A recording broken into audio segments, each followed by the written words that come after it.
I wanted to live you need to do this, you need to have that, you need to marry, you need to have kids. The pressure of the society, people are thinking this way. I don't like it. And then I went to Erasmus and I saw that I can still do whatever I want to do and go with the flow, try and experience life more. I think that's the best kind of environment to really force yourself to be uncomfortable. It's a situation of discomfort, and that's where you grow the most. Erasmus is well known and is the greatest investment in people by European Union. I lost my backbone somewhere in Stockholm. Hey, allihopa, and welcome to Somewhere in Stockholm, a podcast production by Experience Stockholm. I'm Frankie, your host, and today I'm joined by my good friend, Luiza Dumbravă. Luiza, welcome to the show. Thank you so much. We have been chatting for a while, and of course, this means that our brains are already a little bit turned off, but I'm excited to be talking to Luiza about her journey from Romania to Sweden, and also how she ended up working in nonprofits, NGOs, non-governmental agencies, and also just generally her approach to life and going out on Erasmus training courses and experiences abroad, because I think a lot of this can be very useful information to people out there. So yeah, that's essentially what I wanted to talk to you, Luiza, about. You have been in Sweden since January 2025. Yes. So it's been almost a full year. We're now December 2025 that you've been in Sweden. What were some of the main cultural shocks and kind of reasons why you ended up staying in Sweden? The thing is, I didn't end up staying here. When I got accepted to the exchange, I applied as an exchange student with Erasmus to do my final semester of master. I always wanted to do that. I said, okay, this is the perfect time. I entered already the Erasmus field work and all this craziness. Said, okay, this I need to do. So I get first-hand experience. So I applied. I cried a little bit with my professor when I thought I didn't get accepted, but it was not true. I got accepted, and when I received the mail, I said, Sweden, it's gonna be the country I'm gonna stay. I never been here. I knew nothing about this country. Neither I knew how the language sounds. When I heard, well, it sounds amazing. Really hard to learn. So yeah, it was a decision. I don't know. It was just a calling, I say all the time. So you were called to Sweden. You're like, yeah, I don't know. I need to go over there. Yeah. And see what's out there. And I told my mom, I'm going to stay here. I'm going to move in Sweden. Even before I left, she asked me, are you planning to come back? I'm like, no. Straight ahead, no. Okay. But was it a feeling of just wanting to leave Romania? Or was it a feeling that you're like, no, I just know Sweden is my place, regardless of where you are coming from? No, I just wanted to leave. And not Romania, not the country is the problem. I still love the country. I have all of my friends there, or most of them. It was just the fact that I wanted to live you need to do this, you need to have that, you need to marry, you need to have kids, you need to do this, you need to do this. I'm just tired of everything that is happening there, the pressure of the society, people are thinking this way. I don't like it. So I said, okay, I want to build myself in another place. Apparently Sweden was the option to do it. Just I never knew if I would love it here or not. And the fact is, my shock, when I moved here, I discovered that people, they give you the benefit of the doubt. Yes. Wow, which is no. In Romania, we think twice because you may have an ulterior motive. So you judge first, or you misjudge first? Not judge, but you are taking precautions. Okay. Because maybe you have an ulterior motive. For example, you invited me here. Why? It's something that you are hiding. It's something that you are earning a lot after this experience. It's like this. Okay. So you always think people are not giving you the true reasons why they want to meet you up, or they want you involved, or... Yeah, exactly. So how did you put that suspicion in the back? Were you able to leave that behind, or you're like, I'm still very suspicious? No, depends. I'm culturally suspicious because I know some cultures. I've been in Turkey, like I lived there for 2 months, for example, with a volunteering project, European Solidarity Corps project. And I know Turkish people. Most of them are like this. And Romanian is like this. But when I meet here people and they are Swedish, for example, I know they are good. I also met Romanians that are really different, but they're staying here, like they were living here for quite few years. So they adapted to this society. They left behind this kind of culturally thinking way of Romania. But I don't know, I just discovered that they are good people right straight ahead. And I am this good person. Often in my life, it happens that people take advantage of this because I am a good person. I'm going to do everything in my power to help you. In the end, it's going to turn on me. Like, it's going to come and bite me in the ass, you know? So it was a positive change to not have that happen in Sweden. Yeah, it really was. It really was. Okay, so then you go from doing 6 months, approximately 6 months, 1 semester exchange to finish your master's. And then you stay another 6 months. What have you been doing over the past 6 months that you ended up staying here? How were you able to continue outside of your studies? I started a program. It's called Erasmus for Young Entrepreneurs. So I am a young entrepreneur learning from someone that has experience. I opened my own NGO back in Romania before I come here. And I said, okay, I need experience, like first-hand experience on how I can run this or whatever I can do with this. And I was at the beginning of Erasmus. I didn't know that many things. I knew back then the knowledge, at least half of it. But I could not have the experience because it's really hard. It's a competitive sector in Romania, much more competitive than here in Sweden. Here, they just have the money, but they don't want to give it away. In Romania, they give also the money, but there are a lot of people that apply. So it's not that easy to apply. No one will take you into consideration. So you wanted to see the inner workings of a nonprofit or NGO organization from the inside, working with someone that had already built their own here in Sweden, and then to be able to take that and maybe apply it to your own nonprofit. Exactly. In the meantime, I'm not going back in Romania, but still I can apply the knowledge that I have learned in my day-to-day life as how I can interact with people, but also with the same NGO. I don't need to be back home to have projects and to write projects and to make a change and to do what I love. Yeah, you can operate and apply for this kind of funding and do the logistics and operational planning from anywhere, I guess, within Europe. Yeah. And so what have you learned so far over these past 6 months? And if you don't mind sharing which organization you were at and what kind of work do they do and what were you involved with? So I am with Framtidståget. I don't know how to say association in Swedish. Föreningen or something. Föreningen, okay. Thank you. Framtidståget, which is a translation Future Train. We are working with international projects, Erasmus. We also work in a local-based project. I always call it like local money. They are funded by local money. For example, now we have a project trying to help Ukrainians with their mental health because they are fleeing war and everything. And also they are working with Familjehem and Open Vård, which is the social services. Yeah, so social work, therapy, psychiatry, psychology. And they work mostly with youth, correct? Yes, and with disadvantaged youth and with something that came now in the literature, like the advanced literature, academic literature. It's called third culture kid, which is a person that has neither the Swedish culture 100%, neither the other, let's say Romanian.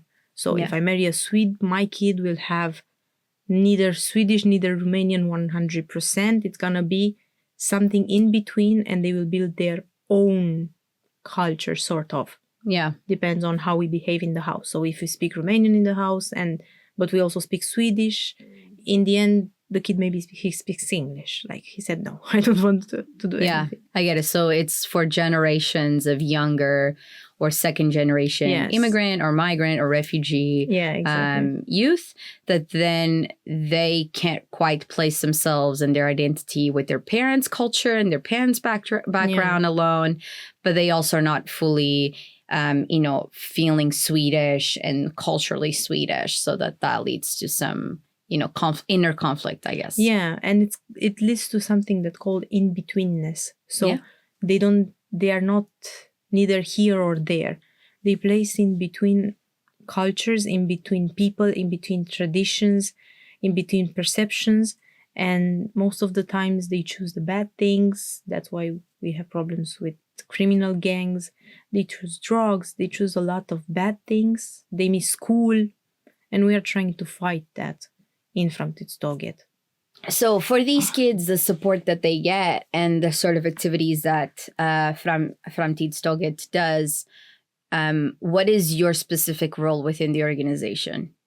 I work under the international department because I don't speak Swedish. Like Okay. with local projects, you need to speak Swedish.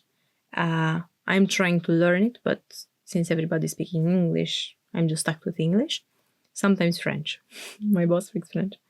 And I work with international projects. I manage youth exchanges, training courses.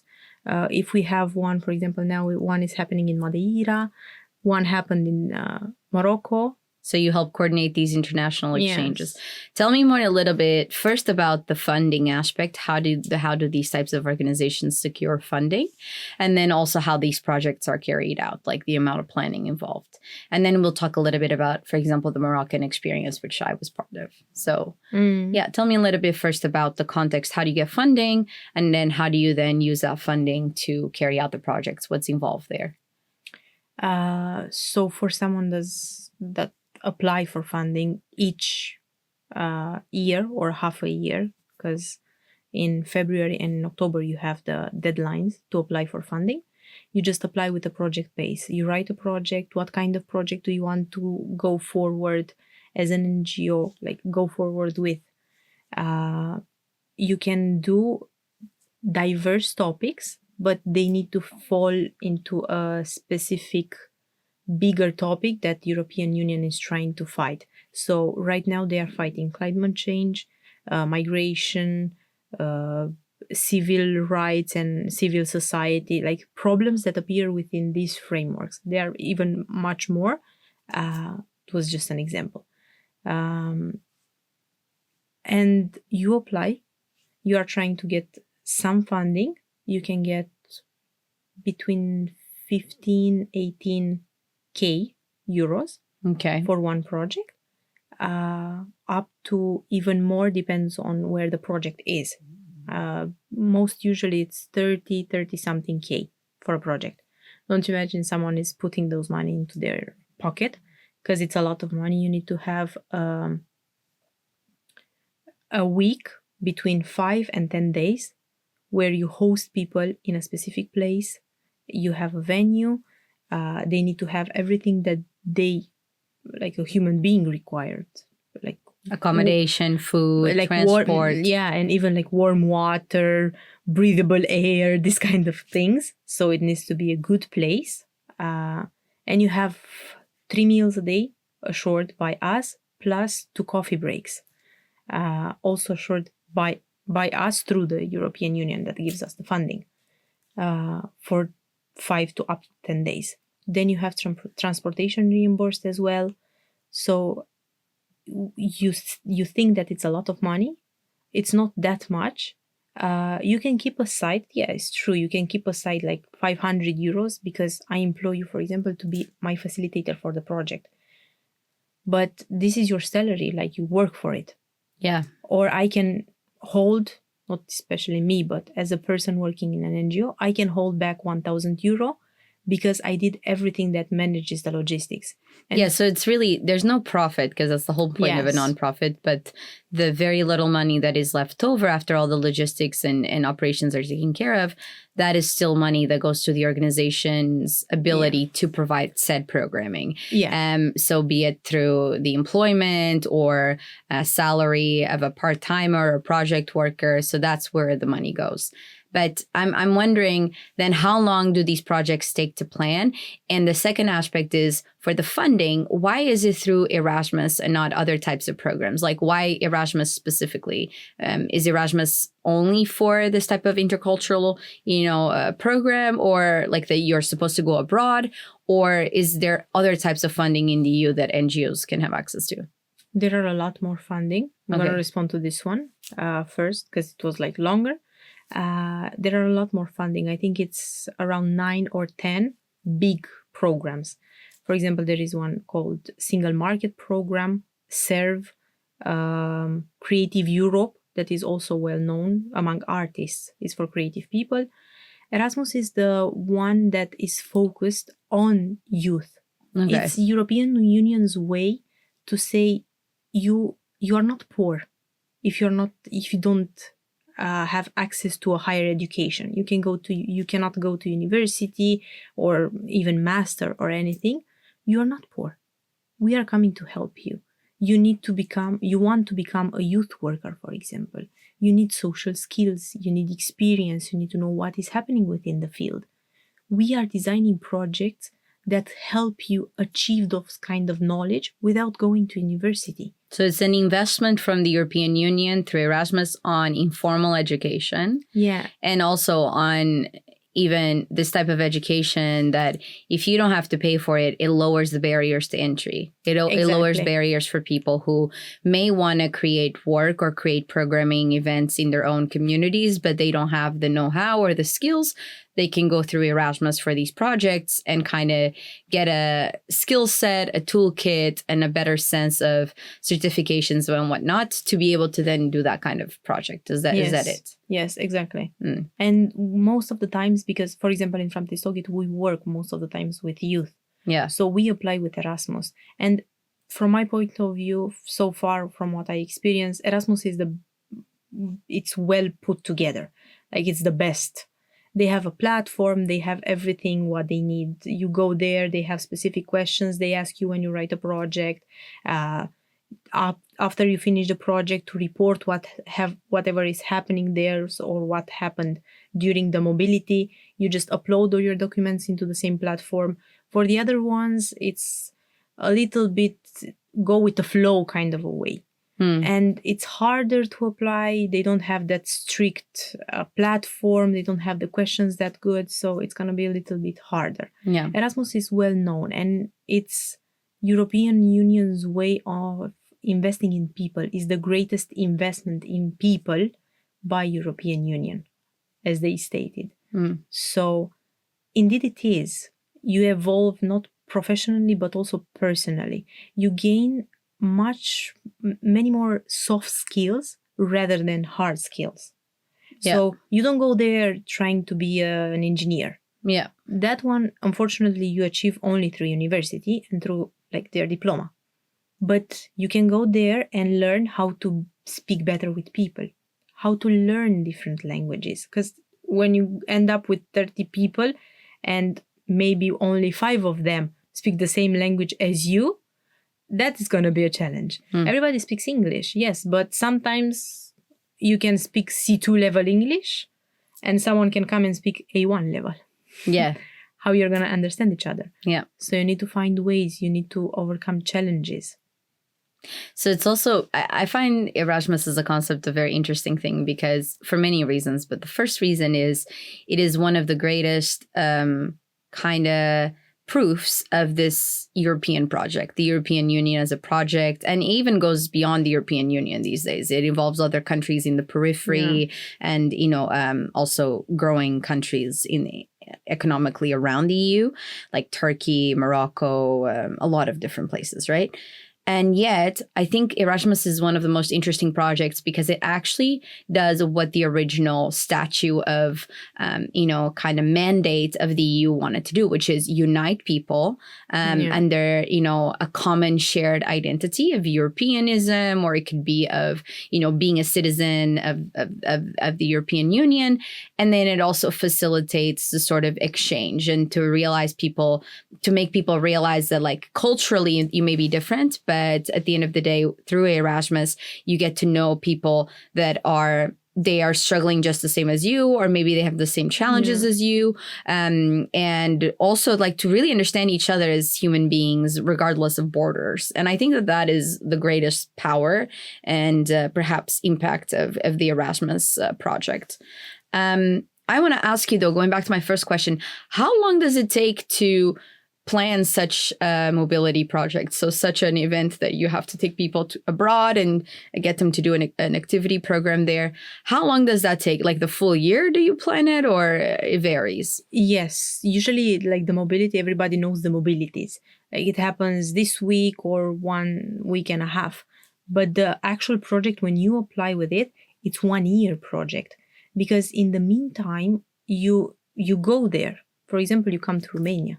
Well, I need to go and speak with people so they can accommodate this like 30, 35 people. I need to go and speak with venue owners, with catering, if I want to order food, with so many people. So I need to have everything settled. Because after the project starts, there is well known, sometimes the schedule can go crazy. Like you have one schedule, and in the end, maybe you have something way different. It happens. And it's okay. Most of the times, also participants can say like, well, we don't want this, or we want to go further with this workshop, repeat it, but go in depth. You need to respect that because it's their desire. They are coming there to learn, not to push how it was university. No, you cannot discuss this anymore. Like you are here, you are doing what I am saying, I am the boss here. No, in Erasmus, it's not like this. We are all equals. It doesn't matter that you have a facilitator in front of you. It can be an experienced one with 20 years, or it can be one that is first-time facilitator and can still do good. So it takes up to 1 year. 1 year is the maximum. Usually you plan in the first 6 months, then you have the mobility, the physical mobility. And after that, you still have a little time left. So you do the report. What happened? What have gone good? What can be changed? What you promised and happened? What you promised and didn't happen, and why? Because you also need to explain why it didn't happen if you promised to do something. Most of the times, you try to push everything that you promised within the application. You try to push it to happen in real life in one way or another. As you mentioned, Erasmus is mostly focused on youth and youth in the EU, but it can range a lot, the age groups that are represented in these types of initiatives.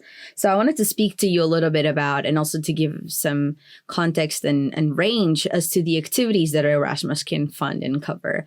So you mentioned before a little bit training courses, youth exchanges. Can you go over a little bit the difference between these types of things and who's allowed to apply for this, and how can people take advantage also of this? Is in essence taxpayers' money being redistributed, through society in the EU. So I wanted to kind of understand how can people take advantage at the different stages of their lives, of their careers, and of their paths, because often Erasmus, at least for me for a long time, was only associated with university exchanges. So I want to understand how beyond university, what can people do with Erasmus? So most common is youth exchanges and training courses, the one that you mentioned. Erasmus is as a program is divided in 3 key actions. They call it Key Action 1, Key Action 2, and Key Action 3. Key Action 1, here you find all the mobilities, youth exchanges, training courses. Youth exchanges is the base of the pyramid. There you go when you have no experience. You have 18. 18 is the minimum you can Years go. Old? Okay. Yes, 18 years old. But you can still be 17 years old, and with parental agreement within the organization that you're going to go through, in this program, in this project, you can still go. I had one participant. I was a team leader in one project, and he was 17. Really great kid. So even though they are young, some from this generation, they are really amazing people. You have youth exchanges on the base of the pyramid. Really young, unexperienced, they don't know what to do actually with their life. Maybe they want to go to university, but they don't know which university to choose. They want a job, but they don't know what kind of profession or job they want in their life. So they go to Erasmus and discover. You have AI, projects about AI, projects about environment, about civil society. About media.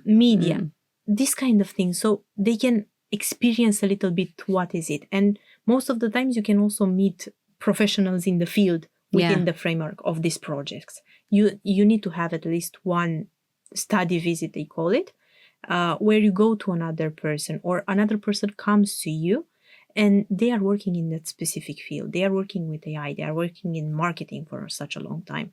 So they can give you a little bit of insight of their job. After that, you have the one that I call more experienced one.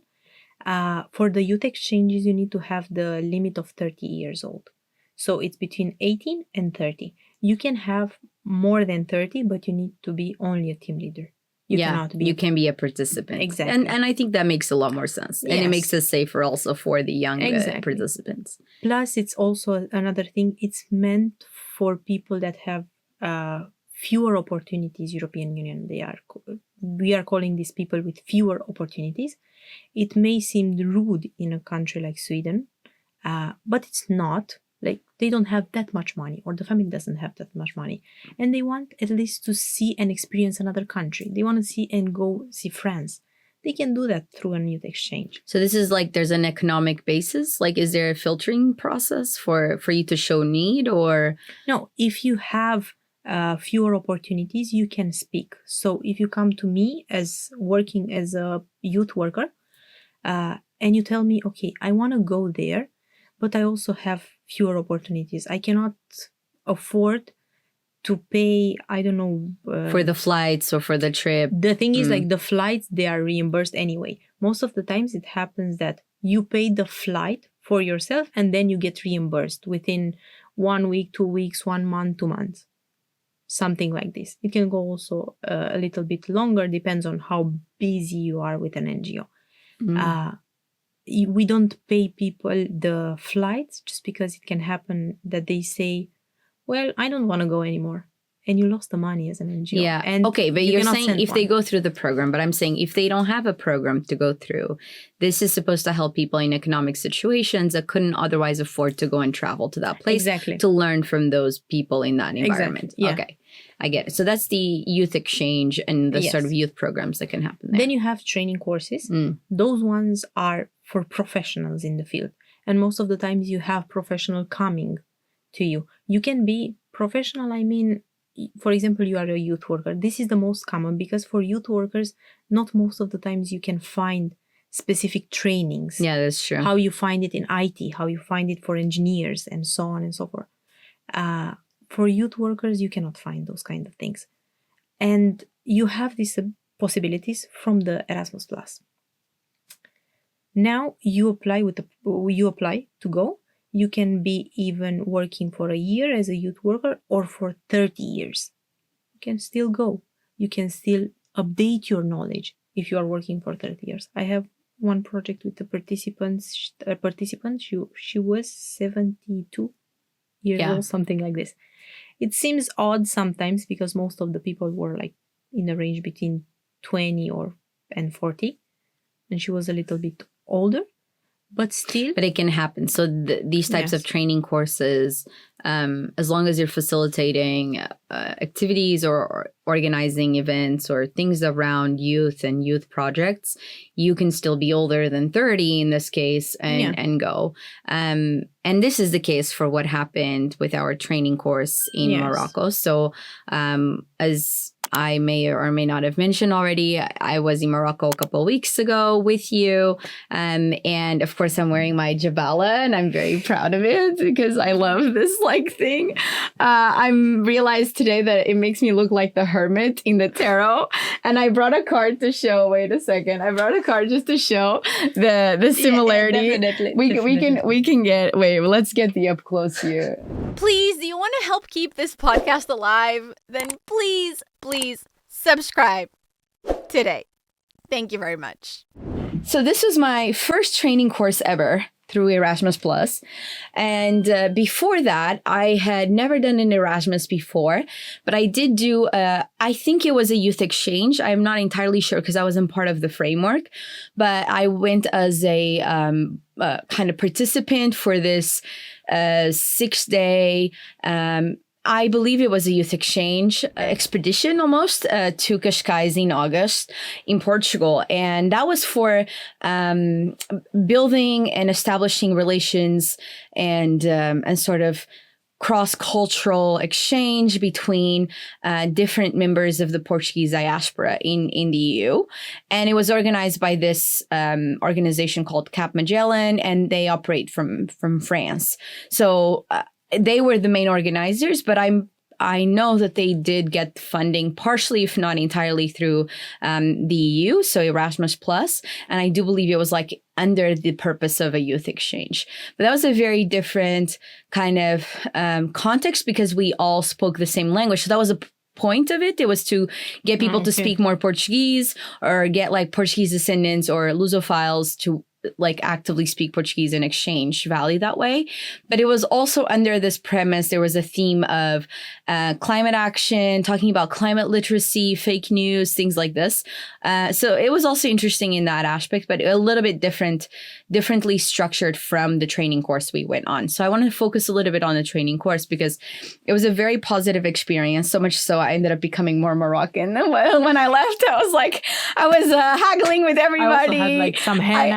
I got the best deals in the bazaar and everything. I was everywhere I was going, I was bargaining, But I loved it so much. And I know you have had plenty of other experiences abroad with Erasmus. So I want to kind of compare and contrast what we went through in Morocco, because that was my first training course ever, with what you have done before. So tell me a little bit about the kinds of experiences you've had through Erasmus and some of the most positive things that you gained through those experiences. This is my favorite part when I tell people the first Erasmus thing that I've done it in the Caribbean islands. The Caribbean islands. Why the Caribbean? I don't know. There was the project I didn't even knew, and even though there I met my now he's my best friend, is like a family to me, and the person that taught me so much about Erasmus and how to write project, what you should do in this kind of environment.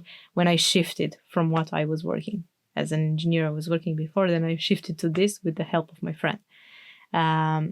So I started then. I got the feeling. I really loved it.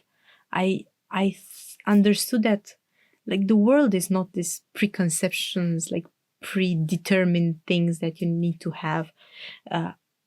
First of all, I need to buy a house. I need to marry. I need to do this. I need to have this job. I need to everything should be settled in a specific way. You cannot go left or right. And in Romania, something very popular that you do a loan for the bank. So at 20-something years old, my dream was to loan. To get a mortgage for the bank. And to buy a house and pay 30 years from now this loan. So that was your life plan. You're this is my predetermined life plan. My mom's at least. Yeah.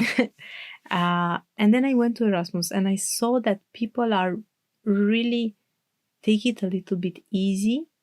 They settled in different countries. So my friend, he's originally from Turkey and now he's living in Slovakia. I met another Turkish who was living in London. So different people living in different places. Even the girl that was the organizer and she was responsible for us, Vita, she was from Latvia, I think, yes, originally, but she was living in the Caribbean, in St. Martin's. So it's really crazy. And I understood that I can still do whatever I want to do. And go with the flow. Not that much. I'm not that kind of person. I think artists are more go with the flow. But try and experience life more and don't have this linear mentality, like this horse straight ahead vision. Yeah, with the blinders on. Yes, Okay, tunnel yeah. vision. No. And then it widened my horizon. And it was one participant, we stayed with friends, another one, and he said, I love the fact that he's going from here to there, the one that was living in Turkey. He was living in Turkey, and then he moved to London. Then he moved to I don't know where. He even stayed in the Caribbean to help the president of the NGO with some things. Just like that. I'm like, just like this. So that like, opened up your mind a lot Yes. to what is the possibility? What can Yes. life look like outside of my little bubble and my little like Yes. predetermined life? And then what took you to the next experience? So where did you go next with Erasmus? Then I went home. I told my friends. You told everybody about it? Yes. And my best friends. And one crazy of my best friend, he said, I want to go as well. And I told him, like, you should apply like this, like this. In Romania, it's really popular that they post on Facebook groups. Depends on from country to country. And I told him, there are these Facebook groups, apply there. Perfect. He applied to one project. He got accepted. He called me. I got accepted. I'm going to go in a youth exchange in Poland. Perfect. And it were a month before the project, Yeah. he called me. Luiza, they have a spot. Someone could not still go further with the participation. And now they have a spot. Do you want to come? I said, yes, I want to come. Of course. Definitely. Yeah. You had the bug. You had the bug in you at that point. Yeah, exactly. It was like, oh my God, I missed, because it's been like a while. I was in the first one in February, and Poland happened in July, I think, or late June. So it was a little bit of time in between, and everything was like, I was like inside my soul. What should I do? What should I do? No. It was like everywhere and nowhere. Then I had the second one, and also I've been there as a leader. What does that mean? A group leader. I was managing the Romanian team. So all of us, we were participants, but I had the 17 years old that I told you about, and other people around 20, 21, 22 years old. I was 23 at that time, 24, I think. But I talked with the guy that was president of the NGO. He said, we don't have a group leader. I said, can I be group leader? Can I be? He said, yes, why not? You seem to handle it very good. I said, perfect. Was that your first experience with leading a group of people, or? Yes, sort of. And outside of university, yes. Yeah, outside of university. And what was the biggest challenge during that time, that experience as a group leader? Because I'm assuming managing. I don't know everybody's opinion. I got into a fight, like not a fight, but I argue with a girl because I didn't like the way. I'm really calm sometimes, but with strangers as well, I'm calm. I didn't know the people, by the way. Only one, it was my friend. Other than him, I didn't know the other participants. And at some point, the girl was saying like, please, I was speaking. It's like, I'm really calm person, but I respect you. What was that? Please, I'm speaking. I talked with her first time. She said, no, sorry, I didn't want to do it this way. We understood each other. Second time, she did the same thing, and I told her, we need to present something for the intercultural night. And let's put a video of our culture of Romania, because we are still funny people. We laugh about each other. We laugh about ourselves. Like, it's really common to have this humor. And I told her, like, and everybody, let's put a video of the funny one. I don't know, people are doing something funny. And she was like, no, what are you telling me about? So you're like, you don't like pretentious people. But so then your experience as a youth leader also in that context, I guess, what I'm trying to get at is these types of experiences. I think the biggest advantage is it also teaches you how to deal with other people. And often in our society, especially young people more and more with digital technologies and devices and social media, we are not forced to have to deal with conflict, disagreement, or any other form of just difference with other people. So I think that's the opportunity that you have in an Erasmus program, is to actually deal with differences and have to deal with them face to face, and have to develop the skill set and the tools to be able to do that in a peaceful way without, starting a cat fight. That is also one thing that is a tricky thing. I learned that in Erasmus, they put you, like they subconsciously made you do this kind of things. Yeah. They put you in situations that are likely to lead to conflict, right? Is that what you're saying? Not exactly lead to a conflict. God forbid, nobody wishes to have a conflict. But when you have a conflict, if you happen to have one, nobody will come, neither the facilitator. And also, you are trying to do that. They give you the hand-on experience, like they let you lead that. Yeah. How you de-escalate this? Because you need to de-escalate for sure, like 100%. This is the first thought that you have in your mind. You need to de-escalate. Yeah. And the best part is, like, we're not talking about nuclear bombs here, like you guys are dealing with pettiness or like little things that obviously when you're in close quarters with somebody, right? You're living together during the mobility, you're spending 24/7 hours together, and you're sleeping 4 people in a room. Exactly. So you're you're dealing with a lot already. You're sharing a bathroom. If it's for girls, we know this is always a conflict. Usually, But my point is that it kind of forces you in these close quarters with low consequence, low impact really of the damage. It forces you to have to navigate de-escalation, conflict management, conflict resolution without giving you the tools to do so in just a much more intuitive, natural way. And of course, some people, their general guidelines to de-escalating is passive aggressiveness. So those people, we're not talking about them. Yeah. We're talking about people who maybe they have, either never dealt with conflict before, or they avoid it at all costs in society. And we know that that's not healthy either. Or 2, they have dealt with conflict, but they don't know the best way to deal with that in an intercultural setting also. Because you have cultural sensitivities, you have different language barriers or lost in translation. So I think that's the best kind of environment to really force yourself to be uncomfortable. It's a situation of discomfort. And that's where you grow the most, right? That's when you really grow. And I've noticed that also in our exchanges.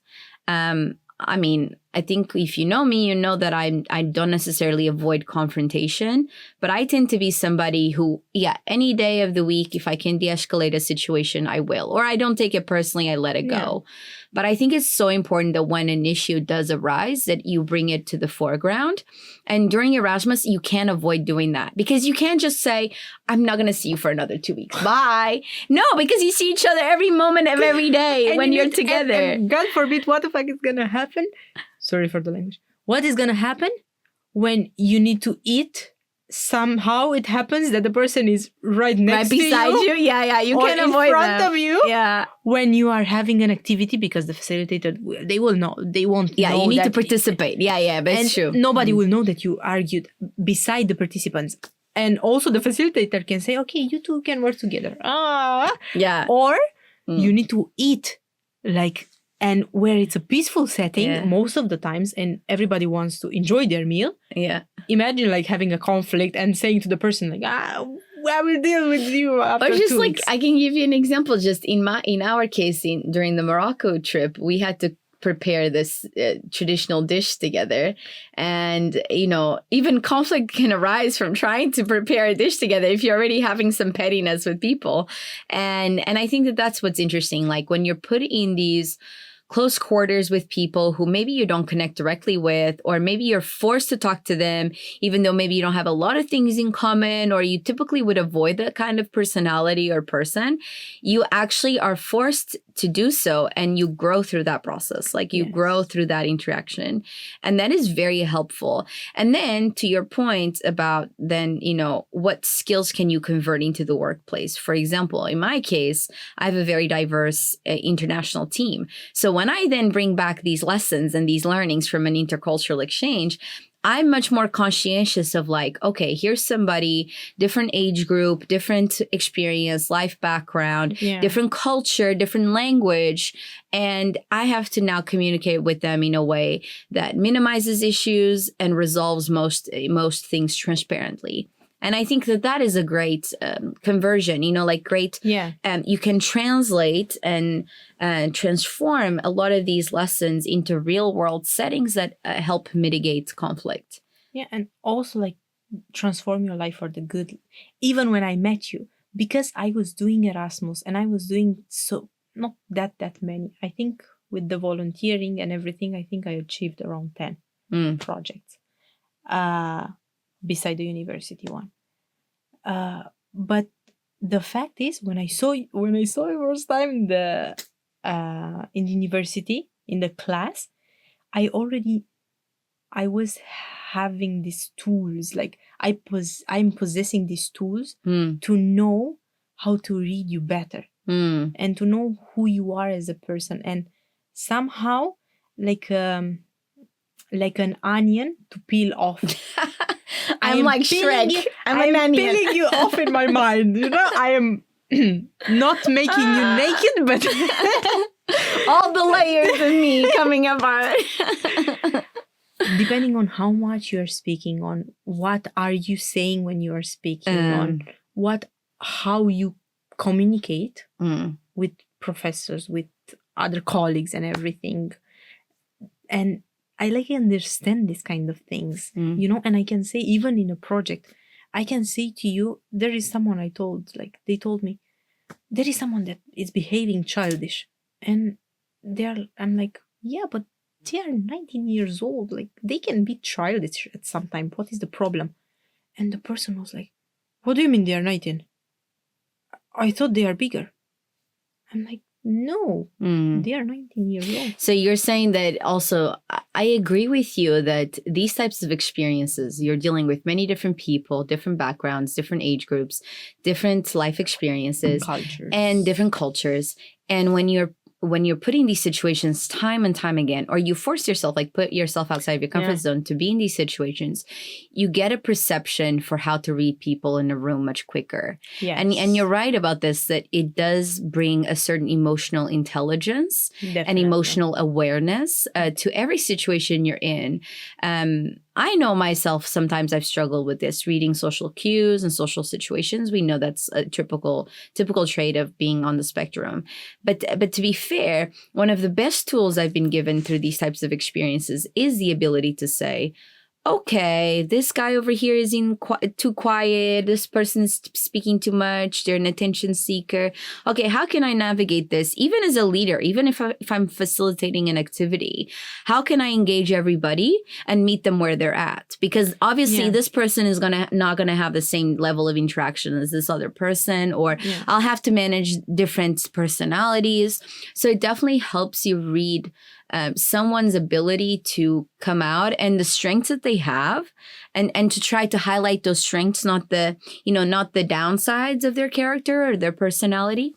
And I think it does make you a much more inclusive leader. Like it makes you a more aware leader when you walk into a space and you've already interacted with so many different types of people, then now you're bringing this knowledge of who people are and how they can express themselves, and you're converting that into a real world adaptive interaction, because you're adapting to the person and also knowing how to help them get on your side, adopt your way of thinking, or kind of get them to collaborate, to participate, to engage in the activity. All of these are very soft skills, though without practice, without these experiences on the field, in real time, putting you under the ringer, like pressure, you would not be able to navigate that as easily as someone who is experiencing those settings. So I think that's one of the greatest advantages of Erasmus. Plus, you can discover even the basic things. Do you know, I never knew I have ADHD. And my best friend, when I told her, I went to the doctor and they told me I have ADHD, and she's like, you didn't know that? I was like, So your friend knew that about you before you knew that yourself. Yeah. And she's my best friend, even though we are not friends for that many years. It's like 3-4 years, something like this. But she said, from the moment I met you, I knew you have it. Like, you never told me. Yeah, exactly. But you're very right about this. Yeah, tell me. And the fact is, through Erasmus, this happened. Not Erasmus, this kind of small project. With this small project, it was a click that happened into my mind that is, I am not abnormal. In a society where I behave, even my father was like, you behave so much different. It's like 99% of people do like this and you are the 1% doing other ways. I'm like, no, this is my way of being. I've always been like this since I was a kid. And this is what I discovered through Erasmus, that I am actually normal. Like, I'm a normal person. Because I find people to interact with. Even if we meet in the training course, like we never knew each other from before, I would still vibe with you, you know, because you are like me. I don't know, I feel it. And within every project, you find this kind of people that are like you. Most of them, they are now my friends. Like, we still keep contact. Yeah, you keep contact. No, but I agree with you. Sorry if I'm interrupting on those 2 points. The second point you made about how you meet people and you're like, I'm not that different. I'm not that not just special, unique, whatever you want to call it, but actually my singularities, my idiosyncrasies, like the way that I am, there's other people out there like me. It doesn't make you feel so alone. Yes. And it makes you feel like if there's other people out there like me, I just need to find them. I just need to maybe do more of these projects. Yes, exactly. Because then you'll find like-minded people. That is a very key point that you made there. And the previous point, which was about what people tell you about yourself in these projects, this is so true. So the only reason why I decided to really pursue a second Erasmus project with you now in Morocco, and the reason why I'm also going to Iceland for the entrepreneurs one, is because on my first youth exchange back in August with Erasmus, the first thing that I noticed is that people were telling me something that was true about myself, that I either knew it was true as well, like I presented as such or I showed up as such, but I didn't know the extent to which it was affecting people. Okay, so let me give you a real example, okay? So I had one person give me this feedback, and I was first I was taken aback by it, but then I was like, yeah, I guess that is me, okay? So this person was like, in so many words, because they said it in Portuguese, so it doesn't make sense. I'm going to try to translate it in English, but they said that I bothered people. I bothered as in, if someone is saying something that I'm like, this is bullshit, I will not just be like, like I won't just accept whatever they're saying. Yeah. I would bother. I would say, no, actually, this isn't this. And then it would get under their skin, like I get under people's skin. And I got this feedback from a friend that I met through one of these exchanges. And I was like, yeah, I guess I do bother. Like, people are not indifferent to me. That's kind of what I'm trying to say. Yeah. That people cannot stay indifferent to me and my way of being. Like, I won't back down from, I don't throw bones just for the sake of throw me a bone and I'll take it, I will say something back. Yeah, definitely. And remember how we argued in university. But the thing is, like... But the thing is, we argued all in good faith, right? All in good still sport. It was argued. No, but arguing is not a bad thing. I like to argue with people. I think what she was trying to say is that I got under people's skin more than I realized that I do. Because sometimes I have this sense that, like, when I speak up about something that I find it's an injustice or it doesn't make sense or it's bullshit, I just think people are going to dismiss me. Silly little girl, like, fuck off, But that actually doesn't happen. Often people they actually want to argue with me because they want to be validated. Like, they feel this need because I get under their skin. And I hadn't realized that was the case. I really did think that most people would just remain either indifferent or dismissive of whatever I say. But it was mostly the case that during this exchange especially, people would get bothered, like deeply bothered if I was not on their side. And that was interesting because that made me realize I have some leverage and power there. Because if someone actually thinks that my opinion is important enough to argue against, then there is some quiet power in that. Okay. So that kind of made me realize my position in a social standing or a social group, as much as I was not aware that was as significant as I wanted it to be. I really thought people don't take me seriously and that's whatever, but I'll still say my piece. I always believe this. But that was actually not the case. So that was one thing I got. And the second thing I got was that people always got this impression of me that I was very self-assured and very confident, and that I was brave for being so. And they would tell me this, like they would communicate that, oh my God, you're so brave doing this, or you're so courageous, or you're so, being authentically myself. To them, they literally expressed to me, you showing up the way you are, or you being so genuine, or you being so outspoken, whatever it is that defined my personality in that moment. They would come to me behind the scenes and they would say, wow, like, I wish I could do that. Or and I would always be like, honey, I'm not doing anything. Like, I literally am just showing up and being myself. You know what I mean? Like, it is not deserving of praise. It's not deserving of, any sort of congratulations.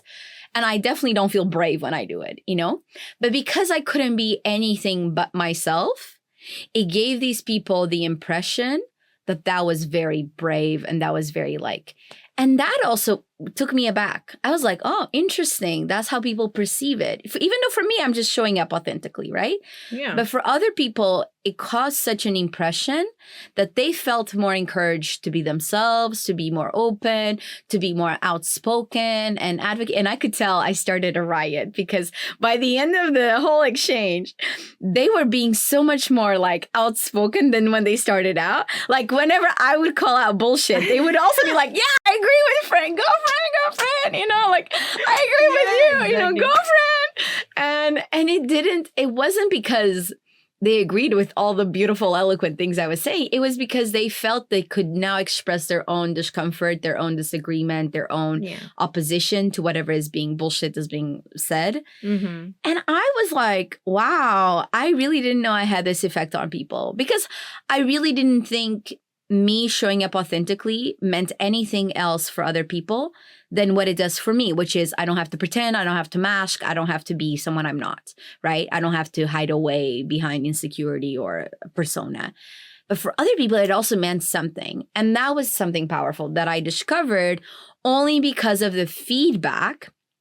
And this was feedback that was given to me very openly. Yeah. And I was not expecting it at all, but very openly because people have a sense of, also within a very intense amount of time, right? This experiences are very intense, very packed program, events, schedule. And then people think that they really fully know you, right? Like they get the sense of I know who you are because I've seen you act in this situation and that situation. And within 6 days, you feel like you know this whole person, even though I really don't feel like they knew me. And yet to them, it built an intimacy or proximity. Right? Yes. And isn't this one strange? Yes. Because then it did make you feel like we can be friends forever. But I'm a very reserved, not reserved, but I do maintain a certain detachment and distance because I know we're not going to see each other all the time. It's not going to be a friendship that I see all the time. But yet to them, it meant much more because maybe they were not used to that authenticity or that genuine, approach to interacting with people and all that. Or they were under this false pretense. I think it's kind of like this feeling you get when people travel by plane and they meet somebody beside their seat and they tell them their whole lives because they know they're never going to see each other again. It is a little bit like that feeling that you're much more closer, but intimately, you're much closer because you can open up and say all the things you want to say because you think you're never going to see each other again. And yet, I think it opens up people's vulnerability as well because they open up to you much more.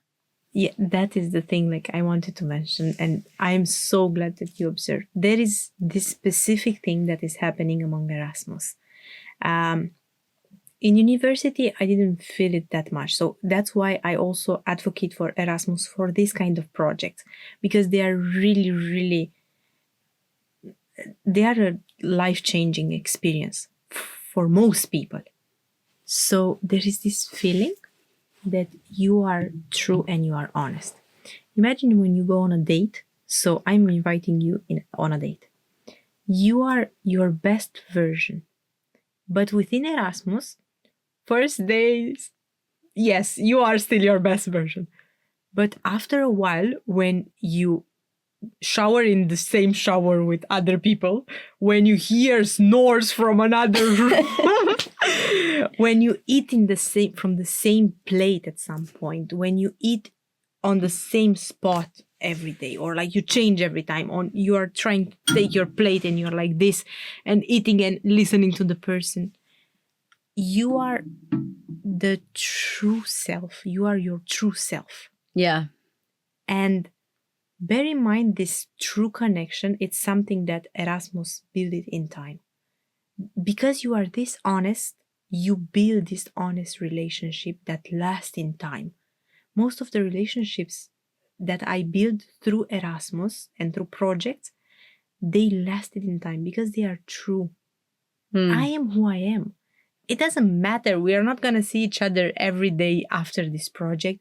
Maybe we are going to meet each other. I'm still hoping to meet 2 people from last projects. I'm so hard trying to meet them. When it's going to happen, it's going to happen. But we stayed friends because we are true and we are honest about who we are. And the thing is, even though I'm not saying, well, I am like this, or I'm not advertising I have ADHD as a person. But you can understand that from the way I behave, from what I'm saying, from how I am thinking, from what I'm speaking, and from the same, and with the thing that you said, most of the times, this honesty and openness of people and straightforwardness of telling you what is in their mind, helping me build my security as like self-respect for myself. Because every time like people are like, you are so smart, I'm like, no. Because in my mind, I need to know 90% of this topic, then I can move on to the next one. And I know from here, a lot of things. Just because my mind gets bored every time. And going back to this pure feeling, this openness, there is something that appears that is really funny. They are called Erasmus babies. What are you talking about? Oh my God, where is this going? I thought you were going somewhere deep, and you're like, no, I'm going to talk about people hooking up. The fact is, okay, it's not hooking up. It's this real connection that stays. The first couple of Erasmus, they were actually students. I read this a couple of weeks ago. Yeah. And they stayed in touch after the university and they moved. Like That's either so he funny. moved to Ireland or something. So And they met through Erasmus and then they became a couple when and then Erasmus they got a was baby. like in 19 something. A couple decades ago. Okay, I get it. And even now, maybe you're not going to get married. Maybe you're not going to have kids. But you're going to have a person somewhere in this continent or on another continent that you can text on any time. Yeah. It doesn't matter. Yeah. On any topic, whatever. They still like your posts on social media. And actually, I was just speaking to one of the Moroccan dudes that I met today. Earlier today, he was saying good morning. I was like, okay, laughing emoji. I was like, laughing emoji. And he's like, why are you laughing? It was good morning, right? It was a morning here. I was like, nobody ever sends me good morning. And they're like, you deserve good morning, good afternoon, and good evening. exactly. It's like people, they're fun. And they're so fun. You share experiences. Yeah. This is usually, and think of Erasmus, this Erasmus Plus experiences like this. Having 1 year or usually like 1 year friendship with someone or relationship with someone, back just in 1 week. I know. And I've been telling people that that's how it felt, that it felt like a month. I said a month, not a year, but a month worth of learnings, experiences, interactions, social. You know, I lost my voice 6 days in because I was just talking way too much. And all of these things into it, because it feels so intense, because you're not used to have that many social interactions all at once, so honest, so raw. And again, you can't hide away from it, and you can't put up pretenses because it's too much effort in a very close quarters with somebody. They always can tell who you really are. And all of that condensed into a week, it is so transformative, because you can't, how can you mimic that experience, you know, in any other way? Like, you can't, you're packing so much into 1 week. It's so intense that, like, you can't, you're forcing, no matter what you say, you're forcing a connection. And actually, through the friction of that force, you're causing it to be more deeply rooted. Yes. And it's very strange, because when I try to explain this to people about the friendships that I've made through Erasmus and through these like types of exchanges, I always say, it does feel like it's a period of massive change. Plus, you're traveling. And I think travel can be a great opportunity to grow and to learn. In a new environment, new place, you can be whoever you want to be. And you face a lot of things. Exactly. And you face a lot of difference, you know. But also, like, you have all of these stimuli and like inputs and you know, you're putting that context and bubbling, you know, experience. And it really does redefine and reshape and reset you a lot of times. Like both times that I went on the Erasmus experience, it gave me a reset that I was very much needing, like creative reset, personal reset, professional reset, like spiritual reset, you know, because it forces you to be in this close human connection and interaction with somebody. Whether you like it or not, it's a place of discomfort from which you can grow. And I think that everyone should experience this at least once in their lives, you know? At least once. And at least once. Think of Erasmus that you can meet. I also have, like, these parts of Erasmus, they are the most fun, knowledgeable, and you grow so much in such a short time. I was, for example, in a conference at some point on behalf of Framtidståget, really happy that I went there. But that conference, we had like a person that works in diplomacy, working with the United Nations, a person that works for 20-something years with Erasmus, another one that is a researcher and building like research projects within the Erasmus Horizon. Kind of the research projects, So we had this kind of people. I was like, whoa, where I ended up in. And I was me and another girl, the least experienced these people in the room. But I learned so much. But the connections, they're not the same. Plus the time is different. It's the context also, it's different. And also when you go to a conference, to a forum, this is another types of project that you have. Beside the youth exchanges and this one that are more for the knowledge. You have conferences, seminaries, study visit. The entrepreneurs one. The entrepreneurs one? Does that fall? No. This one is another project. Okay. So this one I'm saying you can stay between 2-4 days and do a study visit. Okay. They can be smaller. I had a conference. It was 3-day conference, but the 2 days, unfortunately, I could not arrive in the first day, so I stayed only 2 days. I built meaningful connections. At some point, everybody gathered together and they brought like a guitar and start singing. It was really amazing, really talented people. But the problem is that within this framework, people are adults, like, you know, they have husbands and wives home, like they have partners. They don't want to sleep with someone else in their room, like they're grown-ups. Yeah. So you have a separate room. There's a bit more distancing. It's I don't complain. It's really like the comfort. Oh my God, but there is a distance to it. But it was still lonely. And in the meantime, when I was lonely in the room, I was speaking with a friend from Erasmus because I like, let me at least speak with you and feel like I am living this bubble of Erasmus. These ones, the youth exchanges and training courses are the most common and the most fun, knowledgeable, developing in so many ways that you can not comprehend. Even though you go there and you say, well, let's see what it is. it can change you. A small thing can change a lot.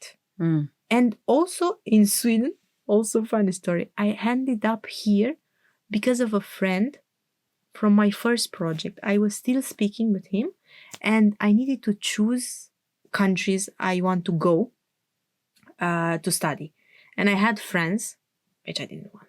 I had a really bad experience while traveling. When this Erasmus traveling days, a lot of things can change. I had France, Switzerland, that was really hard to go in. Another country, Spain, but I did not speak Spanish, so I could not go there. And Sweden. Mm. So I was speaking with this person and I was like, please help me. I don't know what to do. And also after the first Erasmus, I applied to go abroad with Erasmus exchange as a student, by the way. I didn't have the courage. All my years of university, I didn't have the courage. So I was speaking with the guy and he told me, like, choose Sweden because it's this. I ended up here because a person suggested me this country. I love that. Yeah. The serendipity of it all. Mm. Exactly. And it's like the best thing that can happen to me. Mm. And back then I wanted something like Turkey. I really wanted to go to Turkey.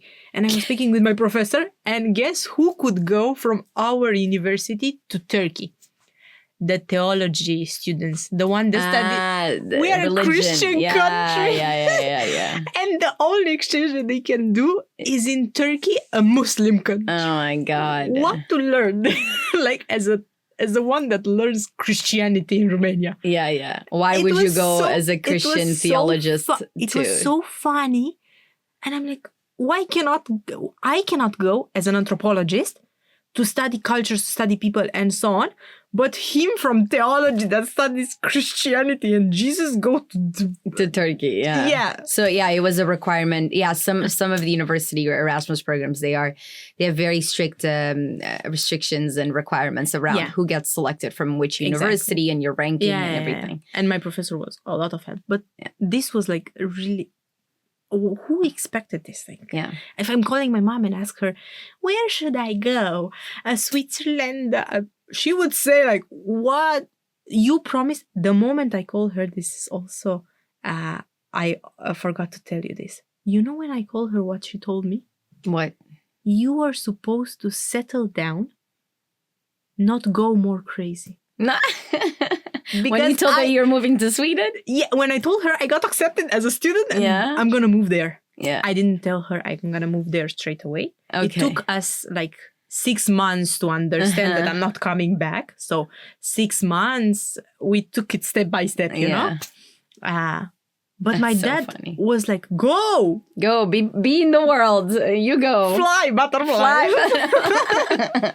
All right. So we spoke so much about these experiences. I think it is an amazing opportunity for anyone to take advantage of, especially if they're a resident of the EU.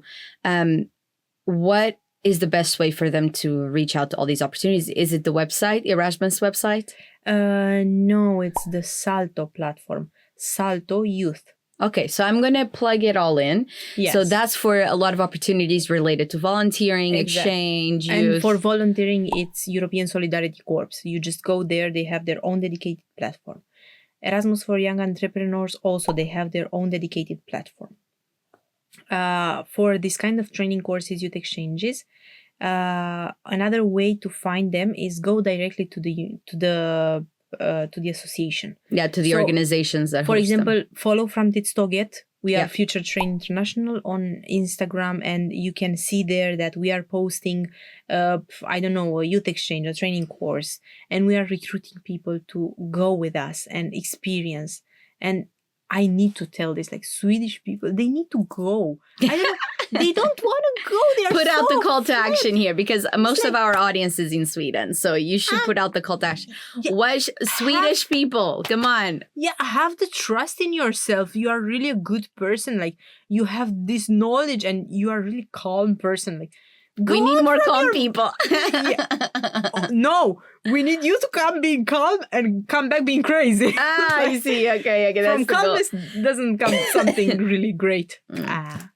Especially for all those young people, Swedes, that want to go abroad. Maybe they don't have a lot of funds. This is fully funded. Come on. Exactly. Like, have it when you have...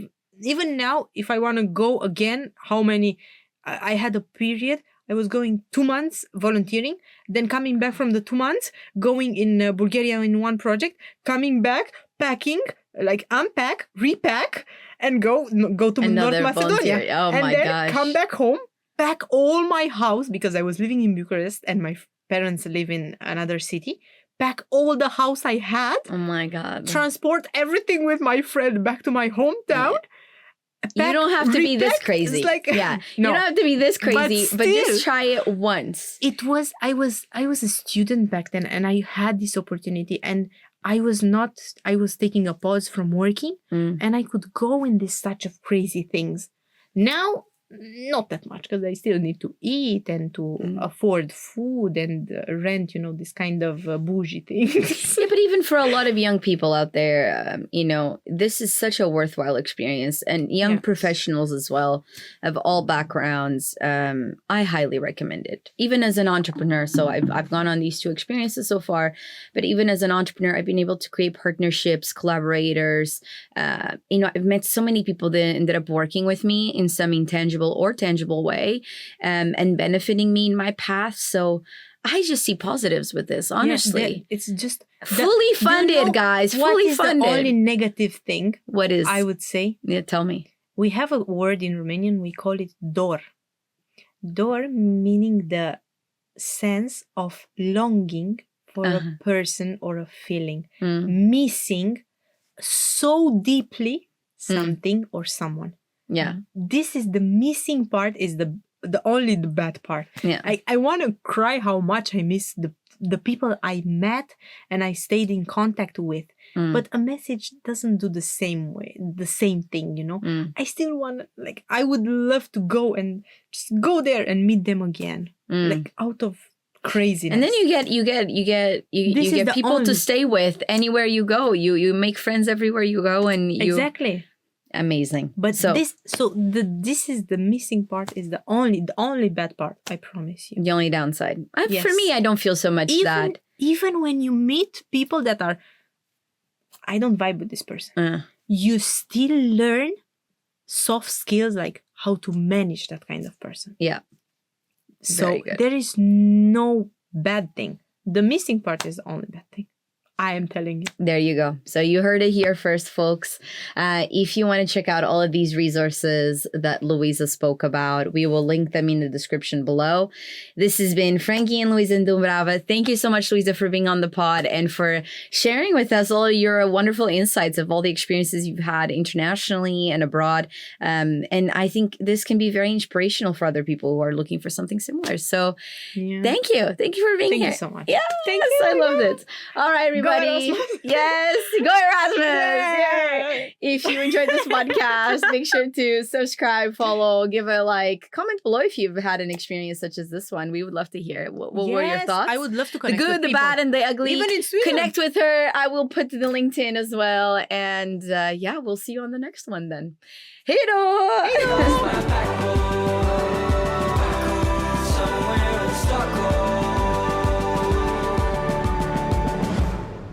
I've been doing videos now for almost 8 years. And for most of this time, I had almost no viewers, no external validation at all.